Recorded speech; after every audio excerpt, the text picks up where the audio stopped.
the Filipino people. So tuloy na po ang trabaho. Nakapasa rin po tayo ng amnesty bills. Pinasa na po natin yung amnesty on MILF, MNLF, as well as the yung proletariat, RPB, Alex Bungkayo, ABB, Alex Bungkayo Brigade, and their group and organization. Naiwan na lang yung sa New People's Army. We'll be taking that up in the next couple of days. Before the break, mapapasa na rin po natin yan.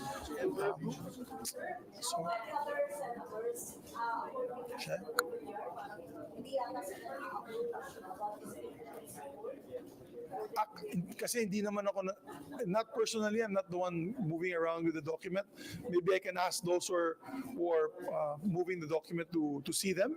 As a matter of fact, I spoke to Ma'am Cynthia yesterday and Ma'am Amy. They also gave their support. And ang gusto po nila, walang gulo.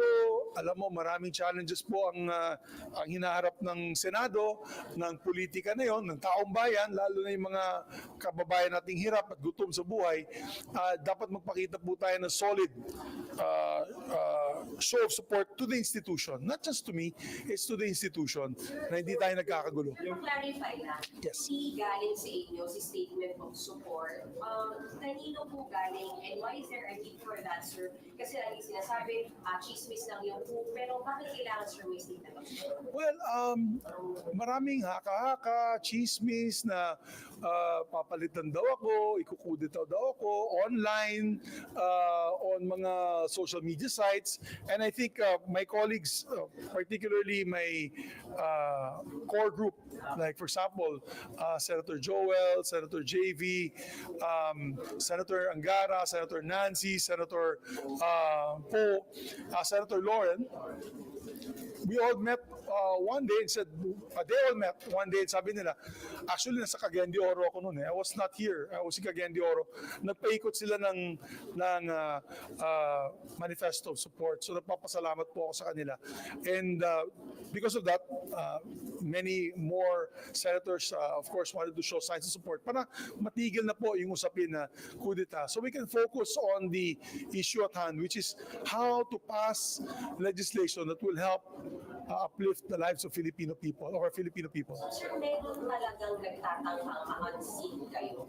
Hindi kasi puro haka-haka lang para matigil na yung haka-haka at usapin na yan, yung mga rumors na yan, ay ginawa na po nitong manifesto of support. So, I think that's very clear and I don't really want to add fuel to the fire anymore. As far as we're concerned, that's all water, rough waters under the bridge. Let's move forward and start working together. Marami pa tayong trabaho. This is the last 2 weeks of work. Meron pa tayong 3 weeks. This week, 2 weeks na lang. So, kailangan talaga mag-double time po kami para may papasa po natin third reading itong mga bills. Yes. Wala naman po matatanggal ng committee. There's no reason to. There's no reason. Huh?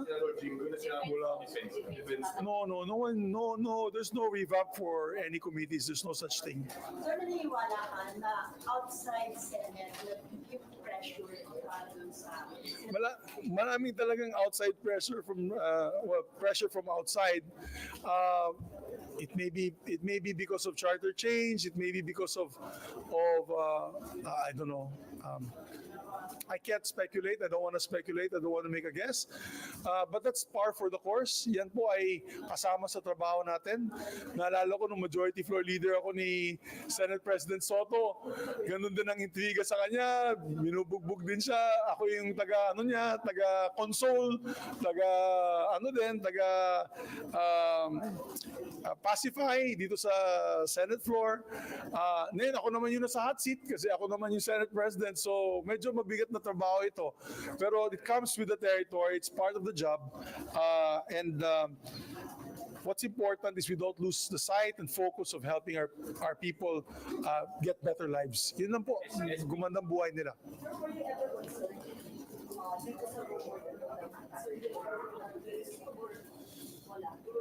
Hindi naman. I always say, di ba sinasabi ko palagi, I serve at the pleasure of my colleagues. Kung hindi naman po ako effective bilang leader, then I'm ready to step down as long as the numbers show that I'm no longer effective as a leader. Pero yung nga, yung mga kasama natin, nagulat sila at sabi nila, wala naman masamang ginagawa si Senator Zubiri. As a matter of fact, I'm probably the most amiable Senate President. I'm also the most consensus building among possibly previous Senate Presidents. Talaga ako, I'd like to get the consensus as well as support of each and every one of my colleagues before we act on a certain issue. I think I've been very transparent, and even in these last few days, sabi ko nga, open book ako, pati yung mga institutional amendments sa budget. Sabi ko, labas natin institutional amendments. Like for example, yung tutulong natin sa Coast Guard, sa military, para makita nila na hindi po natin iniisahan ng mga senador. That's the least of my not concerns, but it's for me, what is important is reputation. Gusto ko, by the end of the 19th Congress, by the end of my term, sabihin ng ating mga kasamaan na effective at maganda naman ang patakbo ng ating Senate President in this 19th Congress. Of course, the 20th Congress is a different ball game altogether kasi may bagong mga players na papasok. There's 12 new players, and of course, there'll still be an election of a new Senate President on the 20th Congress. What's important is the 19th Congress. Let us continue soldiering on. Pasa natin yung mga LEDAC measures. Continue the discussions on RBH 6, which is being done now by Senator Angara. And then we'll transition to the 20th Congress. I think that's the most important. Just for the record, can you explain to us why we have to sign the statement of support? Oh, hindi naman ako humingi niyan, my dear. Maybe you can ask the core group. Yeah. Kasi yung signature mo nandun din. Kayo mismo. I was requested by the group to sign na rin para to show, kasi kung kasama ako, 14 yun eh. Kung hindi ako sumama dyan, baka sabihin only 13 ang support ni Senator Zubiri. So total number yan is 14. So there are 14 senators. Yes, it will be 17. Pero Yes. are you aware if there are some of your colleagues who are dissatisfied with your leadership? Kasi may mga nakausap po kaming senador, they were saying na meron talagang attempt to unseat you, to replace you. I don't want to discuss that anymore. I don't want to dwell in that. I don't want to comment on that kasi mukhang in-address naman natin yung mga concerns nila. And I think that's the most important, these concerns. We're actually having several caucuses. Ano pang pagbibigay, ano pang pwede natin ibigay in terms of services sa ating mga senators.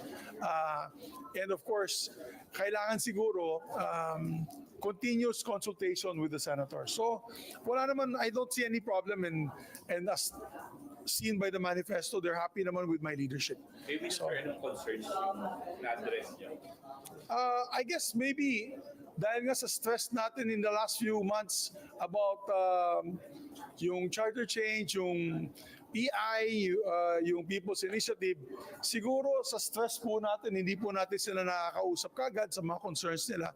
Dahil nga, medyo at that time, our institution was under threat. But so sabi ko, we'll be doing more consultations. Every week we'll be doing caucuses para kung may mga concerns sila, ma-action na natin kagad. Budget, sir. Budget. Concern. Wala naman tayong nakikita problema sa budget concerns. Yung, alam mo, marami nag-iintriga. I think the external forces ang nag-iintriga dyan. We are very transparent, and I asked Senator Angara to be very transparent with the budget para makita lahat ng institutional amendments. Remember, the Senate does a lot of institutional amendments. When I say institutional amendments, hindi po sila humihingi sa House of Representatives. For example, the DOH. Tayong ninalapitan nila para mabigyan ng pondo yung specialty hospitals. For example, heart centers of Mindanao, heart centers of Visayas, kidney centers of Visayas, kidney centers of Mindanao. Yung pagtatayo niyan, Minsan wala sa NEP yan. Kaya ninalapitan nila yung Senate. So, we cut funds from other areas to be able to put funds there. Also, the Armed Forces of the Philippines, tayo ninapitan nila para mabigyan sila ng mga air defense systems, anti-ship defense systems, yung cyber hacking, anti-cyber hacking, humingi din sila po sa atin 2 billion. Yung Coast Guard, humingi ng 2.4 billion para makapagawa ng 2 barko. Hindi po sa House ang hiningi, sa amin po hiningi. So kung titignan mo, malalaki itong mga adjustments sa budget, but these are all to agencies. Hindi to rock netting, hindi to cat's eye, alam niyo na, hindi to solar powered lights, hindi po to rocket, hindi po to pang money making racket. These are all institutional amendments. And siguro, ang sabi ko nga kay Senator Angara, show the members these institutional amendments para ano tayo, we are transparent, di ba? Kasi meron din nagalit sa amin, bakit nakalusot daw yung AKAP, yung sa plebisito ng COMELEC. So we asked Senator Angara to also present that because to show how we can be more transparent. That's why in the next budget call, I would suggest that we are transparent with all the amendments being made. I do not mind presenting it on the floor, my amendments, para at least makita na wala tayong tinatago. Diba? Pero sir, considering kasi yung time, di ba, usually parang magpapayag sila and then papasay na. Definitely madedelay yun. Kasi kung if you want more transparency, mas delayed yun. But mas maganda naman, pero mas maganda naman for transparency's sake. Yung panawagan na, kasi wala ka upo, make sure na maprotektahan daw yung Senate. Yes. Ako, that is my job description under Article 1 of the Constitution as Senate President. My job description is to protect and uphold the independence of the Senate. And I will continue to do that. Definitely, I will continue to do that. So, we cannot be dictated upon. And if you notice, time and time again, through the annals of history of this great institution, talagang nakita nyo, nangingibabaw po ang Senado pagdating sa mga issues, particularly on the independence of the Senate. Remember that there are 24 republics. Yung sinasabi nila 24 republics dito sa Senado. Ako po, para lang akong Supreme Court Chief Justice, yung tinatawag na primus inter pares, which is I'm only one of equals. I'm the first among equals. So, kaya nga, ang style ko is it's very consultative. Kasi I respect each and every individual senator's right and stand on particular issues dito sa Senado. Kaya yung hamon ng ibang tao na I should put the senators in tow, put them in check, keep them in line, hindi po gawain namin dito sa Senado yan. Hindi po gawain natin dito. So, ang importante dito is we practice the one man or one woman, one person, one vote. Wala po tayong black vote dito, wala po tayong utos, hindi po natin pwedeng utusin ang mga senador na parang baka to be herded upon when need be. We respect every every right of every individual senator. Kaya minsan natatagalan po yung diskusyon ng mga bills dahil pinapayagan po natin makipagdebate sila sa plenaryo. That is a time-honored tradition in the Senate. And even if it's priority measure, umaapila kami na sana bilisan nila yung pagtanong, hindi naman cut short yung interpellation, pero bilisan po nila pag-schedule. Wag lang yung pwede next month na lang. Yun lang ang pwedeng apila namin sa kanila. But we can't stop them from asking questions and making amendments. If you notice yung RP Vara, nakailang amendments tayo, 1 week. Every day, may bagong amendments. Kaya sabi ko nga kahapon, ang walang kamatayan na amendments ng RP Vara. Kaya, and that's because we are perfecting the measure for the best possible outcome. Kaya, Yung pagkakulang talaga sa pag-uusap, sa consultation, dahil sa pagka-busy sa chat-chat and issues of the time. Yes. So, yung recent na pag-uusap nyo with the senators, with your colleagues, ano yung lumabas na mga issues o mga problema nila, sir? well, one of them is also charter change. A number of congressmen a number of a number of senators are concerned about the process. For example, Senator Cheese is still very adamant about the lack of rules that we have. So nag-file na po si Senator Tolentino about the rules on procedure pagdating po sa discussions of charter change in plenary and in the committee level. So nasa Committee on Rules na yan kay Senator Joel, action na po ni Senator Joel yan. Oh, they have a meeting pala at 1 o'clock, so perfect. And hopefully we'll be able to approve those rules. Also kasi may mga tanong sila na paano natin iti-take up ba natin yan na stress ng hapon kasama ng business of the day or agenda of the day, or do we hear it earlier like the House of Representatives under the Committee of the Whole and tackle it on a different hour once we have the committee report from Senator Angara. Kasi magkakaroon ng committee report yan, parang batas yan, tapos pagdidebatihan pa yan. So this time our resource persons are no longer the officials of the schools, mga legal luminaries. This time, Senator Angara will have to debate with the members who are asking the very important questions on the amendments to the Constitution. So, wala pa tayong rules yan. And this is just an example on the discussions that have been on the table, which we still have to resolve. At kasama na po yan sa mga, siguro, mga gripes ng ating mga kasamahan. So we're working on that now. SB, sabi po ni Sen JP kahapon, House initiated yung move to unseat you. Do you think ganun nga? I no longer want to comment. Alam mo naman, I respect the opinions of my distinguished colleagues, but I no longer want to fan the fire on the House and Senate tension, because as of now we had a meeting, with a bicameral meeting. We were all in handshakes and all smiles that we should move forward for the benefit of the country. So I don't want to add any fuel to that fire. Sir, yun na ba yung signal na okay na kayo? Kasi may Marami naman sa CA. Mag-umpisa na po tayo ng mga bicameral conference committees, and we've already committed to the House that we're working on the local bills. So wala naman problema. I think we'll go back to I'd say what it was pre-PI, the pre-pandemic, pre-PI. Just to set the record straight. Kasi, sabi niyo core group yung nagpaikot ng statement of support. Pero ang sabi kasi ni Senator Cynthia Villar, paano daw kayo inuutin na, kayo daw mismo ang nagpapaikot sa statement of support para mapirma sa kanila. Hindi po ako core group namin po napapapirma. I'd like to correct the statement of Senator Cynthia Villar. Nasa Cagayan de Oro po ako. This weekend, I was in Cagayan de Oro. So, I was in Bukidnon. You can check my Facebook page. I was in the Division Schools meet in Kibawe, Bukidnon. So, I was there. Kailan mo na-start SB yung pagpapaikot ng core group? Over the weekend, I believe. Sir, Sir, pero okay naman kayo kay Senator Cynthia. Okay. Wala naman kami problema. Okay. Nakasama ko siya. Nasa bike camp ngayon. Sir, magiging malaking challenge daw sa leadership mo.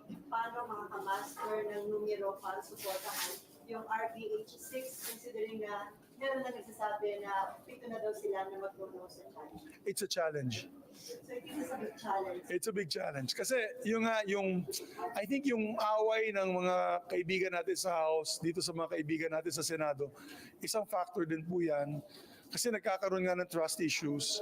Nabanggit ko kay Presidente yan, Mr. President, when the time comes, hingi din tayo ng tulong sa inyo na will convince the members kasi hindi lahat sold out. So, but I'm not saying it's impossible. There's in the reign of possibilities, we could still get 3/4 vote, 18 signatures or 18 votes. But at this point in time, it's a challenge. So we work on the challenge one step at a time. But the commitment was pag-usapan po ito, pagdebatihan para malaman ng taong bayan ano talaga mga issues na to pagdating sa RBH 6. So, we're complying with our commitment na pagdebatihan po yan sa committee level and discussions with the stakeholders. So, pagdating po ng panahon na sa botohan na, ibang usapan po yan. Then we will have to make our case to our colleagues na this is necessary. Sir, sabi ko yung senators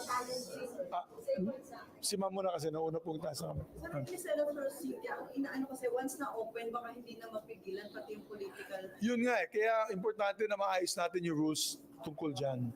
Kasi one of the complaints, of course, yung mga, I'd say concerns, not complaints rather, I'd rather use the word. One of the concerns, kaya siguro nagkaroon itong mga haka-haka, was because of the charter change. Nga marami nga dito sa amin, not marami, quite a few, are, kasi pag sinabi marami, parang overwhelming. Kasi there's still a majority that in the Senate, I think, that believe that the economic provisions should be amended.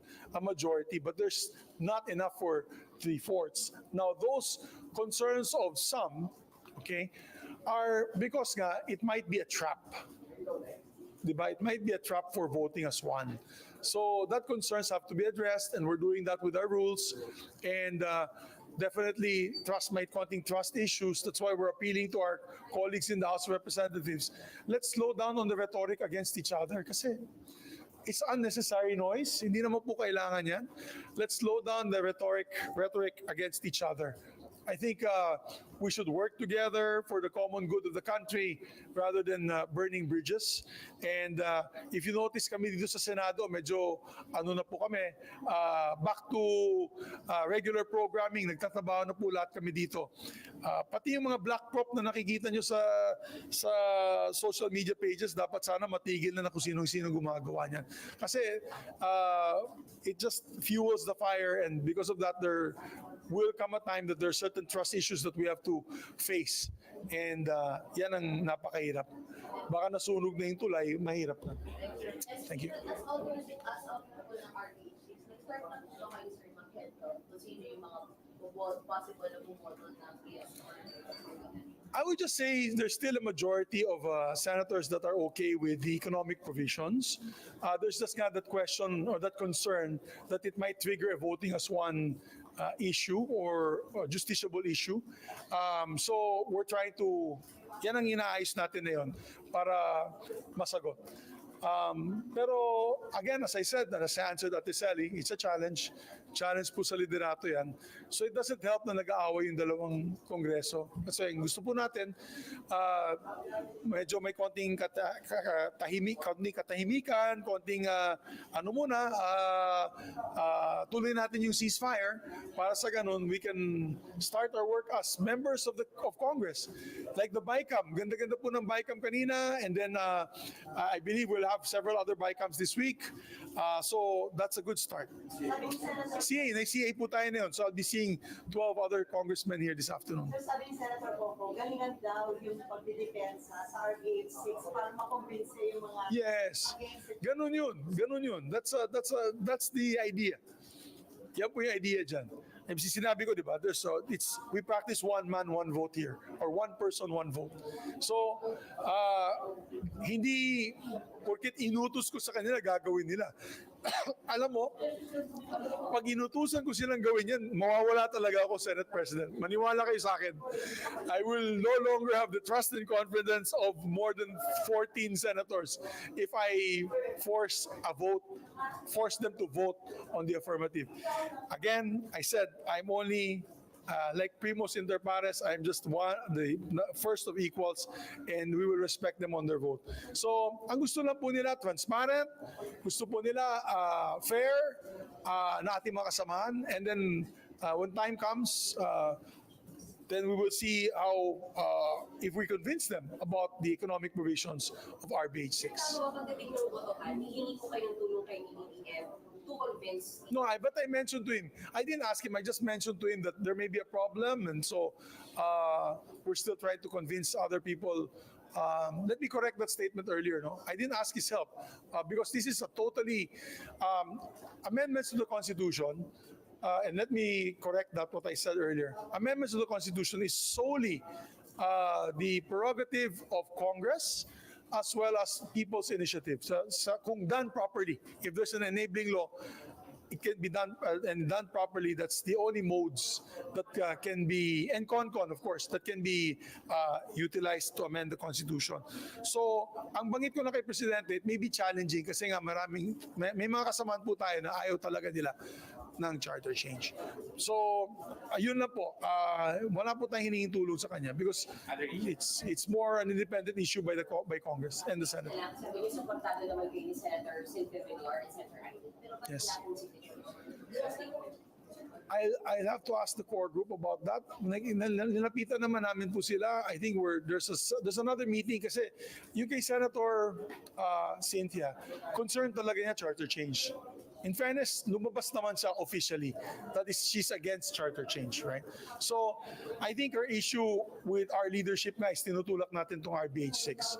So, until we resolve that issue on the process, until I resolve the issue on, for example, yung rules, na wala, lack of rules guiding us no, on the process, I think I'll have to wait for her. I wouldn't want to go short guess, but parang I have to answer these issues first. Kailangan ko muna ayusin itong mga issues para safe to say na hindi tayo inuutusan ng outside forces. Yan ang mapakalaga sa kanya. And as I've said, no, I'd rather lose my Senate presidency than be party of weakening this institution. I will never allow the weakening of this institution, the Senate of the Republic of the Philippines. I would step down myself if that would happen. Hindi po tayo papayag, and as I said, my job description is to uphold and protect the independence of the Senate under Article 1 of our Constitution. Kaya pangako ko po sa aking mga kasamahan, minsan tumataas na yung high blood natin, nagkakasakit na tayo. Galing po sa doktor, passing colors lahat ng blood works ko. Dahil nga dito sa issue na to, whatever the opponents of the Senate are doing, it's working because it's bringing all our stress levels to higher heights, but we will not stop with our conviction to remain independent, to remain as one of the last bastions of democracy in our country. We will sacrifice ourselves to keep this institution, of course, as a last bastion of democracy and independent at all times. Yes, ma'am. Apo. We know that you signed the subpoena for Pastor Miguel, and yesterday Senator Risa cited it in contempt, and it was rejected by Senator Robin. How are you looking at all these given the public?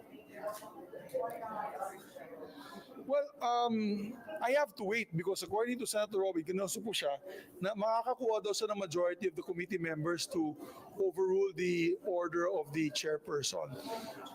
So I don't want to comment at this point in time. I shall wait for that. He has 7 days. He has 7 days it's a committee matter, so I respect the committee on this. I don't want to make any more statements because he's given 7 days to show that there's no support for the motion of the chairperson. Right now, it's a committee matter. It's a committee issue. I will no longer. I cannot preempt the decision of the committee. Just a clarification, Senator Padilla that even raised the Yeah, nag-usap kami kahapon. Sabi niya, you will try to raise the signatures. Meron daw siyang 7 days. So, let's respect that. Let's respect that. SP, the other week, meron naman late incident na pinangga ng Chinese Coast Guard yung barko ng Oo nga eh. Coast Guard. Walang tigil na pong, wala nang tigil. Sasabihin ko ulit, China, ba't napakahirap kayong mahalin? Di ba? Kalit-lit na barko ng ating Coast Guard na nagbibigay po na resupply mission. Dalawa-dalawa po ang ginamit niyong water cannon laban sa ating mga member ng Coast Guard at ng mga fisher folk. We're at one, okay, how do you say this? we totally, strongly condemn what transpired yesterday sa pag-water cannon dito sa ating mga tropa na naghahatid lang po, no? Naghahatid lang po ng supplies sa BRP Sierra Madre. Ang paggamit ng excessive force is against UNCLOS and the rule of law of the sea. Binangga pa yung isang Coast Guard boat natin at kumuntik pang mapahamak ang lahat ng nakasakay dito sa Coast Guard vessels na to, Coast Guard vessel na ito. We demand that the Chinese government stop all these violent activities, all these provocative activities in the Yungin Shoal and the West Philippine Sea. They are they're intensifying and creating the atmosphere of fear and violence in the West Philippine Sea, which we are trying to de-escalate. We need to de-escalate it and take it one step down at this point in time. Isang aksidente lamang at kung nagkaroon po tayo ng aksidente na lumubog ang isa nating mga barko, I don't know, only God will know what would happen. So I appeal to the Chinese Navy to stop the provocative actions in the West Philippine Sea. Kasi ayaw po natin ng gulo. We don't want a conflict with China. That is the last thing that we want to happen. But we are not going to allow 1 square inch of our territory to be taken away from us. So we're appealing to China to work out some sort of conduct, code of conduct, di ba? Kung hindi naman warship ang dumadaan dyan, hindi naman swarming ang dumadaan dyan ng mga barko, ilang supply ships lamang, ilang barko ng ating mga mangingisda, wag na po ninyong iharas under the code of conduct. Because like any other areas with international waters, every ship is respected. Every ship is protected by law. So, dapat ganun din ang gawin nila dito. This is not their backyard where they can just do whatever they want and bully whoever they want. So again, I'm appealing to the Chinese Coast Guard as well as the Chinese government to stop all these provocative actions that they're doing and violence that they're inflicting to our Filipino ships. Tigilan na po nila yan dahil alam nyo, God forbid, kung ano pang mangyari after that. And we don't want the Philippines to be a flashpoint in this particular area, this particular time. So, yun lamang po. Kinokondena po natin and I hope that they stop these provocative actions. President, ano po yung posisyon nyo dun sa inilabas ng PNP? Kaya ganun si Wala naman, kasi I'll be a hypocrite kung sasabihin ko ayoko dahil meron din po akong long arm. So, as a gun owner, I believe in responsible gun ownership. Nakita naman po natin yung mga datos na ang nagkakaroon po ng krimen, halos 98% ng krimen ay galing sa illegal firearms at sa mga sindikato at kriminal. So kung kayo po, for example, empleyado ka ng Senado, let's say Dave Torres here, is a responsible member of the Senate, meron po siyang LTAP, may LTAP ka, Dave? Wala pa, sir. Wala pa, okay. Kung mag-a-apply siya ng LTAP, dadaan po ng masinsinan po na proseso yan. Kukuhanan po siya ng neuro. Sana pumasa ka sa neuro din. Kukuha ng neuro test yan, tsaka drug test, at kung ano pa. And then that's the only time that he can buy a firearm. Whether it's a long firearm, a shotgun, or a long rifle, they're subjected to these rules. And again, babalikan ko po yung datos. 98%, 98% po ay ng krimen na nangyayari with firearms are illegal firearms and mga sindikato or illegal or mga criminal. So only 2% are actual licensed firearms. Kaya siguro sinabi ng PNP, whether it is a short gun or a long arm, as long as you're a responsible gun owner, you are of course not going to use it for criminal activities. Dapat lang pagsikapin nila ang pagbusisi ng pagbibigay po ng mga lisensya at pagbebenta ng mga baril sa kanila. Kasi we still have an insurgency, we still have internal security threats. Dapat hindi po mahulog po, maibigay po itong mga armas na ito sa mga internal security threats and rebel forces. Pero hindi kaya magkaroon lalo ng problema kasi kanina may binabanggit si Senator Tolentino yung mga incidents ng road rage before, yung mga na-involved doon, license gun. Yeah, but whether it's road rage, they'll still use their small firearm or their long firearm. Either way, mahuhuli din sila eh. Other way, because my point is, they're licensed to carry a firearm. So the road rage incident, kaya gumawa po tayo ng batas na lalong mas tinataas po natin ang parusa sa road rage. Hindi lamang slight physical injury, lalo na kung may baril, homicide na kaagad eh. Pag linabas nyo yung baril nyo, road rage, walang kalaban-laban yung tao, ikukulong kayo for homicide. Homicide or attempted murder. Lalo na pag nakikita na may aggravated assault, pumunta sa kotse, kinuha yung baril, that's already murder. Why? Because may clear knowledge siya na babalik ako yung baril, kukunin ko yung baril, babarilin ko siya. That's already attempted murder, or pag pinatay niya, that's already murder. Pag linabas niya yung baril kaagad at hinahamon-hamon niya, he'll already be tried for attempted homicide. Because it's the heat of the passion, it's the heat of the passion of the instance.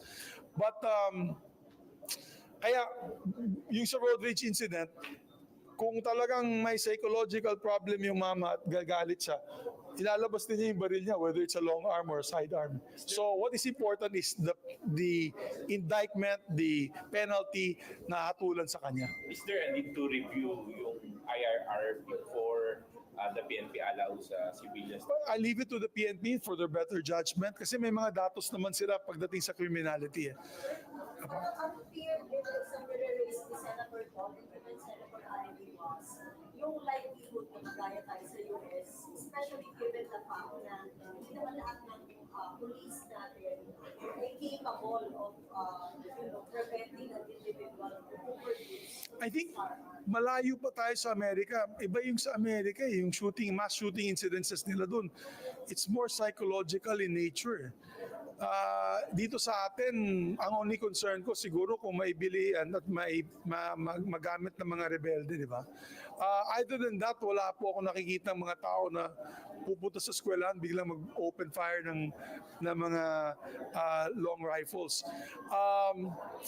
Again, I think that the most important part there is the selection of those who will be capable of owning these firearms. Yan ang pinaka-importante dyan. Huwag po i-shortcut yung neuro test, huwag po i-shortcut yung drug test. Under the law, pag may kasi, napakahigpit ng law eh. For example, naalala mo yung mama na sa road rage incident na yung kamuha ni Senator Bato, Gonzales. Binunot niya yung baril niya. The PNP already issued confiscation of all these firearms. So under the law, napakahigpit. Gumawa ka ng krimen, whatever it may be, even libel, even slander, even slight physical injury, pag may kaso ka, automatic confiscation ng lahat ng baril mo. Sa Amerika kasi iba eh. It's the right to bear arms. They're under Article 2 yata, ano yung tinatawag dyan? Yung Second Amendment. So, no matter what, hindi mo pwedeng kunin yung mga baril, even if they have past criminal records, hindi mo pwedeng kunin yung mga baril nila. Tayo dito, magkamali ka, minsan lang, isa lang. Kinukuha na ng police po yung lahat ng mga baril nyo. It's confiscated. It's not a right, it's a privilege. So, maybe, to add to that, to end, siguro kasi alam ko, Senator Amy Peta magsasalita. Ang suggestion ko, if you want to sell them high-powered firearms na long arms, let them be reservists of the armed forces. Ako, willing, kasi ako mag-reservist na rin ako eh. I'll be taking my oath in the Army as Lieutenant Colonel. I will invite you all to the oath-taking in Camp Aguinaldo for that. But prior to that, also in April, I'm inviting you all to Pag-asa Island because one of the amendments of the Senate, naglagay po tayo ng amendments to the Senate, yung sa barracks. So mag-groundbreaking na po tayo sa barracks at yung health facilities ng malaking rural health center ng Pag-asa Island. So we'll be inviting you guys when the weather is much better. First week of April after Holy Week, invite ko kayo, punta tayo. I'll arrange a plane for all of you. So dadali sa CA, sir. Ano, yung pag-take oath ko kasi hindi pa kailangan ng CA. Pag colonel, pag nagpa-promote po ako, dadaan ako ng CA. Makikita niyo ako naka-uniform. So, yeah, thank you guys. Thank you very much. Thank you. God bless, guys. God bless. Sir, sa ano daw? Stress. Sir, sa ano daw dapat Kasi alam mo, I'll tell you.